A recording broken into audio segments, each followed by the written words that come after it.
Hey, what's up everyone? It's Daniel again. Today I'm going to be walking you through step by step on how to replace the spark plugs on your Kia Soul.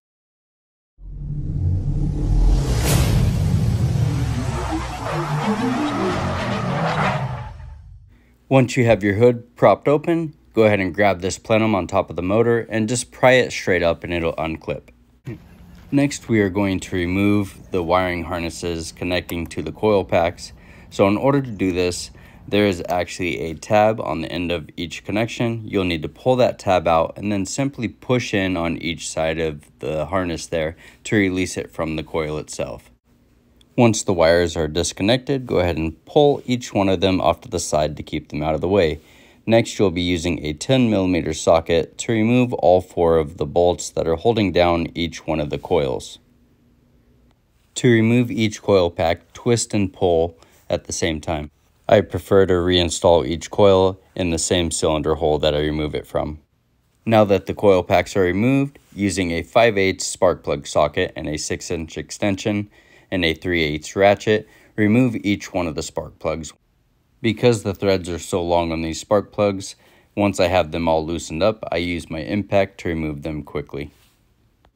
Once you have your spark plugs removed, compare them to your new plugs and make sure you have the same plug. Another thing I like to do is I like to double check the gapping on my spark plugs. On this particular make and model, the gap is 0.040.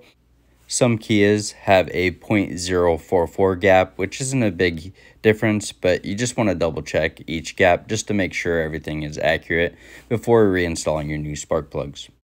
If you purchase spark plug wires or a distributor, you'll notice that they come with this whitish grease. This is called dielectric grease. These spark plugs do not come with this grease, but I do recommend purchasing dielectric grease and adding it to each one of your coils to ensure the best contact. Now that all 4 of your coils are in place and lined up, grab each one of your 4 bolts and reinstall them to hold the coils back in place. Recommend hand tightening them and then lightly tighten them to make sure they stay secure. Once this is done, go ahead and reconnect all of your harnesses, being sure to push that tab back in place to keep them locked down. Be sure to double check all your connections and then we'll go ahead and fire this vehicle up. Now that we have the vehicle running again, we'll go ahead and reinstall this plenum cover. There are 2 holes on each side of the plenum. You just have to line them up to the metal tabs on the engine and just push it down.